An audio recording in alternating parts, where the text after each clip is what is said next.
C'est l'histoire d'un jeune homme tourmenté par la solitude tout au long de sa vie.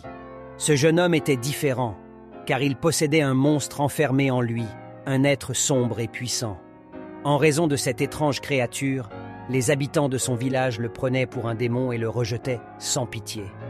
Personne ne lui parlait, aucun enfant ne jouait avec lui, et aucun adulte ne s'occupait de lui.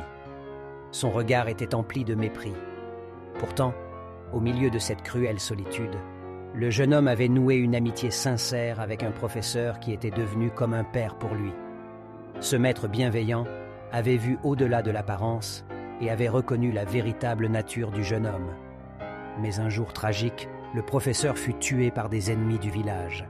La colère envahit le cœur du jeune homme et le monstre en lui reprit le contrôle, déchaînant sa fureur destructrice sur tout son passage. Les villageois furent témoins de la puissance dévastatrice du démon qui sommeillait en lui. Le monstre n'était pas seulement une force physique, mais aussi une présence insidieuse qui murmurait à travers les pensées du jeune homme. Il lui disait des choses telles que « Laisse la colère t'emporter » ou « Donne-moi le contrôle et tu ne seras plus jamais méprisé ». Ce mot tentateur semblait offrir un moyen d'échapper à la solitude et à la douleur qui l'entourait. Un jour, le jeune homme fut confronté à un ennemi redoutable qui avait ravagé tout son village.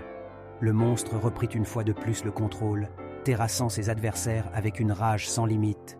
Cependant, son pouvoir destructeur ne connaissait pas de limite, et il voulait maintenant prendre le contrôle total du jeune homme lui-même. Mais au milieu de cette bataille intérieure, une voix familière se fit entendre. C'était la voix de son ancien professeur, qui lui disait de ne pas céder aux démons. Ce mot résonnait dans son esprit tourmenté, évoquant des souvenirs de compassion et d'amour. Le jeune homme se rappela les enseignements de son maître, les leçons sur la force de la maîtrise de soi et la valeur de la compassion. Inspiré par cette voix sage, le jeune homme entreprit un voyage spirituel pour apprendre à dompter son monstre intérieur. Il se lança dans une quête pour découvrir la véritable nature de sa force et pour trouver un équilibre entre sa part sombre et sa part lumineuse. Les épreuves étaient nombreuses et il dut affronter ses peurs les plus profondes. Dans la tourmente intérieure de cet homme, un combat impitoyable faisait rage entre lui et son monstre. Les deux forces s'affrontaient, luttant pour le contrôle absolu. Dans l'obscurité de son esprit, une discussion se tint entre l'homme et son monstre. Les paroles étaient dures et sans compromis, mais l'homme refusait de se laisser submerger. « Tu ne peux plus me contrôler », déclara l'homme d'une voix ferme. « Je refuse de céder à ta colère destructrice. Ensemble, nous pouvons trouver une harmonie, une façon d'utiliser notre puissance pour le bien. » Le monstre gronda, ses yeux brillant d'une lueur malveillante. « Je suis la manifestation de ta douleur et de ta rage refoulée. Tu ne peux pas t'échapper de moi aussi facilement. » L'homme se redressa, le regard fixe et déterminé. « Nous devons faire un choix. Allons-nous continuer à détruire tout sur notre passage, ou allons-nous trouver un terrain d'entente, une manière d'utiliser notre force pour protéger ceux qui nous tiennent à cœur ?»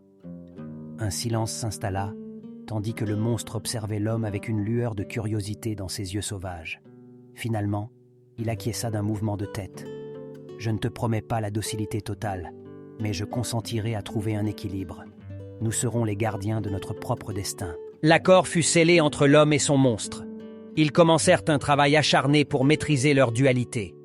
L'homme apprit à canaliser sa force intérieure et à contrôler les pouvoirs du monstre qui sommeillait en lui.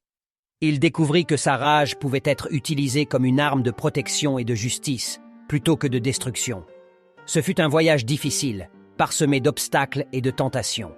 Le monstre ne se rendit pas sans résistance, mais l'homme était déterminé à garder le contrôle de la situation. Il savait que sa vraie force résidait dans sa capacité à dompter son monstre intérieur et à utiliser son pouvoir avec sagesse. Ainsi, l'homme et son monstre s'élevèrent ensemble dans une danse complexe entre ténèbres et lumière. Ils devinrent les gardiens de leur propre destinée, protégeant les innocents et rétablissant l'équilibre là où le chaos régnait. Dans ce combat impitoyable, c'est l'homme qui demeura maître de la situation, prouvant que la maîtrise de soi est la plus grande des victoires. Et désormais, il marche sur son chemin, un homme impitoyable non pas par cruauté, mais par la force inébranlable de sa volonté et de son amour pour ceux qui l'entourent. Une nuit, alors qu'il méditait au bord d'une rivière, la lueur de la pleine lune éclaira son visage. Dans les reflets argentés de l'eau, il vit le monstre se refléter. C'est à ce moment-là qu'il eut une révélation. Il était le monstre, et le monstre était lui. Il comprit que la clé résidait dans sa capacité à prendre le contrôle de sa propre vie et à embrasser toutes les facettes de son être. Revigoré par cette compréhension, le jeune homme retourna dans son village, là où il avait été méprisé et tourmenté. Cette fois-ci, il montra son vrai visage, celui d'un homme impitoyable. Il ne se laissa plus submerger par la colère ou la peur, mais il canalisa sa force pour imposer le respect et la crainte par sa véritable nature. Le village tout entier était stupéfait face à sa détermination et à son pouvoir. Désormais, plus personne n'osait mépriser cet homme. Son impitoyabilité n'était pas une force destructrice, mais un moyen de s'affirmer et de trouver sa place dans le monde. Il avait découvert que la solitude ne pouvait plus l'atteindre, car il avait appris à se respecter lui-même et à être fier de qui il était. L'histoire de cet homme impitoyable se répandit bien au-delà de son village, inspirant les autres à embrasser leur propre nature et à ne pas se laisser limiter par les jugements des autres. Sa détermination à surmonter les obstacles et à transformer sa vie en une existence pleine de puissance et de vérité était une leçon pour tous. Ainsi, cette histoire fantastique nous rappelle que chacun de nous porte en lui une dualité, mais c'est en acceptant toutes les parties de notre être et en embrassant nos rêves les plus fous que nous pouvons révéler notre véritable pouvoir. Sois impitoyable dans la poursuite de tes aspirations et ne laisse jamais personne te définir ou te limiter. Cette vidéo est terminée. Tu dois être impitoyable avec ton entourage et avec toi-même. À travers cette histoire fantastique, j'espère que tu trouveras le courage de te révéler au grand jour. N'hésite pas à regarder d'autres histoires et à t'abonner. À bientôt.